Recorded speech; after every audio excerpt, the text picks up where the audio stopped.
terjemahan Quran Surat Al-Baqarah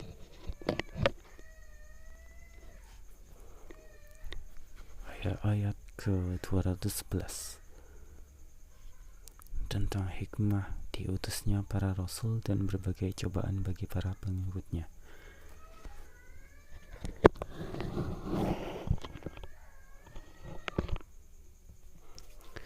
Ayat ke-211, tanyakanlah kepada Bani Israel, berapa banyak bukti nyata yang telah kami berikan kepada mereka. Barang siapa menukar nikmat Allah setelah nikmat itu datang kepadanya, maka sungguh Allah sangat keras hukumannya. 212. Kehidupan dunia dijadikan terasa indah dalam pandangan orang-orang yang kafir, dan mereka menghina orang-orang yang beriman, padahal orang-orang yang bertakwa itu berada di atas mereka pada hari kiamat, dan Allah memberi rezeki kepada orang yang Dia kehendaki tanpa perhitungan. 213. Manusia itu dulunya satu umat, lalu Allah mengutus para nabi untuk menyampaikan kabar gembira dan peringatan, dan diturunkannya bersama mereka kitab yang mengandung kebenaran untuk memberi keputusan di antara manusia tentang perkara yang mereka perselisihkan. Dan yang berselisih hanyalah orang-orang yang telah diberi kitab setelah bukti-bukti yang nyata sampai kepada mereka. Karena kedengkian di antara mereka sendiri, maka dengan kehendaknya Allah memberi petunjuk kepada mereka yang beriman tentang kebenaran yang mereka perselisihkan. Allah memberi petunjuk kepada siapa yang Dia kehendaki ke jalan yang lurus. 214.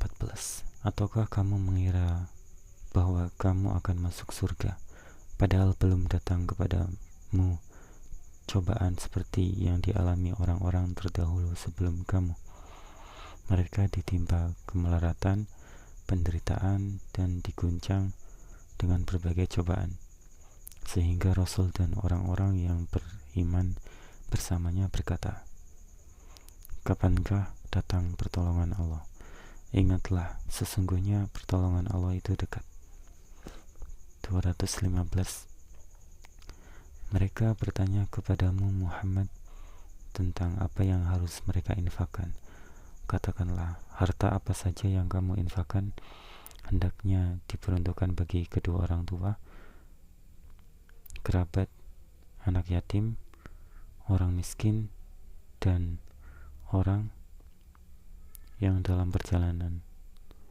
Dan kebaikan apa saja yang kamu kerjakan, maka sesungguhnya Allah Maha mengetahui.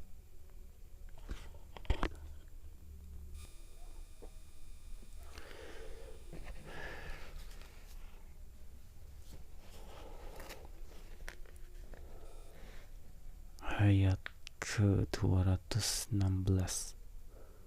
tentang perang, tentang hukum perang dalam Islam. Diwajibkan atas kamu berperang, padahal itu tidak menyenangkan bagimu. Tetapi boleh jadi kamu tidak menyenangi sesuatu padahal itu baik bagimu, dan boleh jadi kamu menyukai sesuatu padahal itu tidak baik bagimu. Allah mengetahui sedangkan kamu tidak mengetahui. 217. Mereka bertanya kepadamu Muhammad tentang berperang pada bulan haram. Katakanlah, berperang dalam bulan itu adalah dosa besar, tetapi menghalangi orang dari jalan Allah, ingkar kepadanya, menghalangi orang masuk Masjidil Haram, dan mengusir penduduk dari sekitarnya lebih besar dosanya dalam pandangan Allah, sedangkan fitnah lebih kejam daripada pembunuhan. Mereka tidak akan berhenti memerangi kamu sampai kamu murtad, keluar dari agamamu. Jika mereka sanggup, siapa di antara kamu yang murtad dari agamanya, lalu dia mati dalam kekafiran, maka amal mereka di dunia dan di akhirat sia-sia, dan mereka itulah penghuni neraka. Mereka kekal di dalamnya. Keterangan nomor 74, fitnah di sini artinya penganiayaan dan segala perbuatan yang dimaksudkan untuk menindas Islam dan kaum muslimin. Ayat ke 218.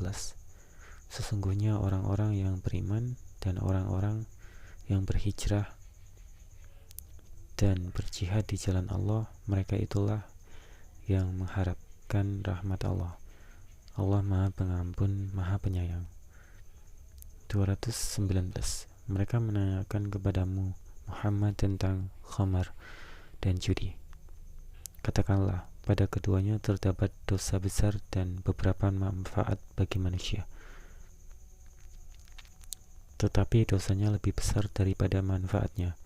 Dan mereka menanyakan kepadamu tentang apa yang harus mereka infakkan.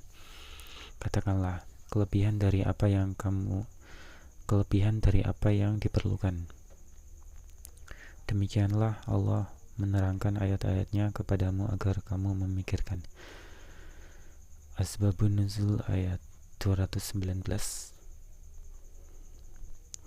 Dari Umar bin Khattab berkata bahwa setelah turun ayat tentang mengharamkan khamar, beliau berkata, "Ya Allah, jelaskan kepada kami penjelasan yang lengkap tentang khamar." Maka turunlah ayat ini. Hadis riwayat Ahmad. Keterangan nomor 75. Khamar adalah segala minuman yang memabukkan. Al-Quran text message. Rasulullah menerima wahyu satu demi satu.